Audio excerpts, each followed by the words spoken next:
Good morning, everyone. Welcome back. Thank you for joining us. We're glad that you're here. I'm Steve. And I'm Scott. And together we're Backyard Musings, Science and Technology channel. Yeah, and today we are talking about a health issue, which we were just talking before we started. We both know people that have been affected by this. It's a sad deal. And yeah, we hope that there's going to be some kind of cure for this or better treatment maybe out there for it. And so, yeah, let's get into it. Okay, here we go. New research provides compelling evidence that Barrett's esophagus underlies all cases of esophageal adenocarcinoma, even when it is no longer visible. Scientists have uncovered the clearest evidence yet that Barrett's esophagus is the origin of all cases of esophageal adenocarcinoma, the most common form of esophageal cancer in developed countries, even when visible signs of this precancerous condition have disappeared. Would you like to know more? Yeah, and just another word destruction notice. This is going to be bad for me anyway. So, the study published in Nature Medicine on April 16th, 2026, could lead to better screening strategies and earlier detection of esophageal cancer, currently the sixth deadliest cancer worldwide, and improve patient outcomes.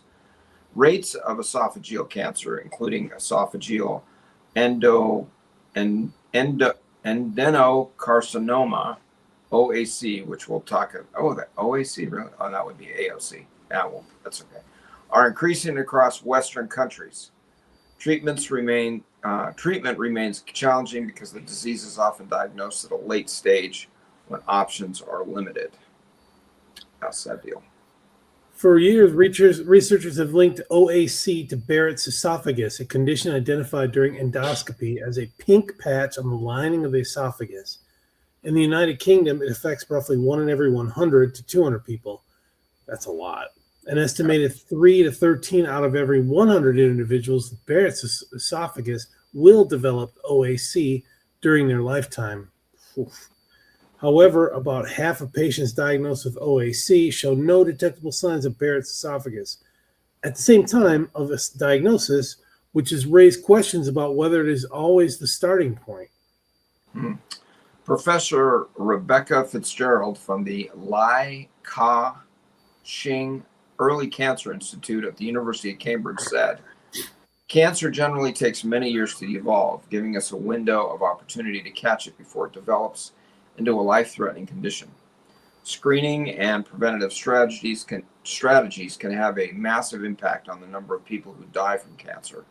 But if the link between precancers and cancer is unproven or unclear, screening programs risk doing more harm than good." To explore whether Barrett's esophagus is required for OAC to develop, well, and AOC is a cancer too. Yes, she is. Fitzgerald and her team analyzed clinical and epidemiological data from 3,100 patients who underwent surgery to remove tumors or diseased tissue. These patients were recruited from 25 centers across the UK. The researchers also examined whole genome sequencing data from 710 patients, which captures an individual's complete DNA profile. In addition, they performed whole exome sequencing on multiple samples from 87 patients to track how tumors evolved and how genetic differences can exist within the same cancer. The team proposed that if OAC could develop through multiple pathways, some independent of Barrett's esophagus, then genetic patterns and risk factors would differ between groups. If not, strong similarities would point to a shared origin. Just over 1/3 of participants, so about 35%, had a confirmed diagnosis of Barrett's esophagus. Despite this, the cancer showed early identical DNA mutations, genomic features, and cellular identity, regardless of whether Barrett's esophagus was visible during endoscopy or identified in pathology samples. The main distinction was tumor stage. Patients without visible Barrett's esophagus tended to have more advanced disease. Researchers also identified biomarkers linked to Barrett's esophagus, including the proteins TFF3 and REG4 in esophageal cells across all stages of disease, even before cancer formed. These findings suggest that as tumors grow, they may destroy the original Barrett's tissue. Importantly, markers such as TFF3 and REG4 could help identify people at higher risks of developing esophageal cancer in the future.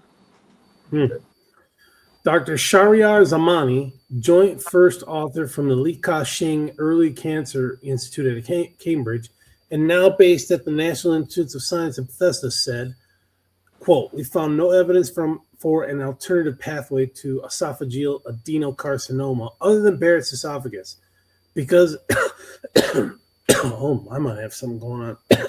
Because it seems to be the universal precursor. Detecting Barrett's esophagus earlier could offer a clearer route to preventing esophageal cancer." Dr. Leon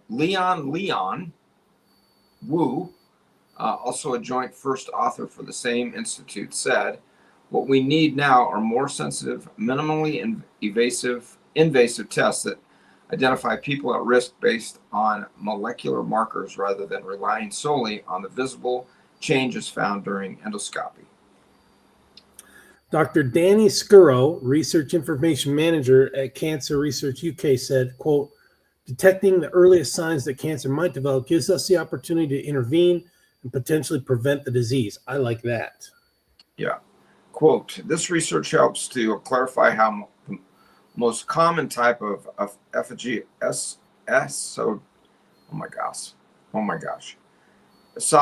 cancer begins, and crucially shows that the earliest signs are detectable even when doctors can't see them."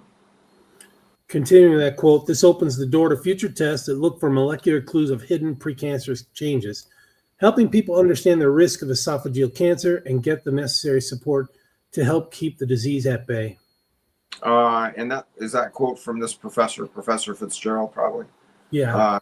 Yeah. Professor Fitzgerald serves as research lead for Cambridge Cancer Research Hospital, a new facility focused on transforming cancer diagnosis and treatment. She has also led the development of a capsule sponge test for detecting Barrett's esophagus, which can be administered in a GP setting to speed up diagnosis. Okay, so it doesn't sound like you have to be farmed out to a specialist right away.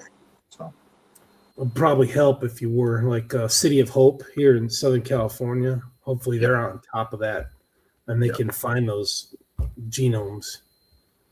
Yeah. Well, this is good news. Yeah. I'd have never known this. I would have never known this unless we had a YouTube channel, you know. Would have never known this. Yeah. Let's just hope that this is on the horizon for beating this thing, you know. This would be great news for a lot of people. Yeah. A lot of people. So with that high rate, if have our viewers tell us, do you know anyone that has esophageal cancer? Tell them about this research and see if they can talk to their doctors. Yeah, unfortunately, everybody I know is no longer around. Well, that's not true. One other person I know has. But anyway. All right, folks. Thanks for joining us. We'll see you this afternoon. Thanks.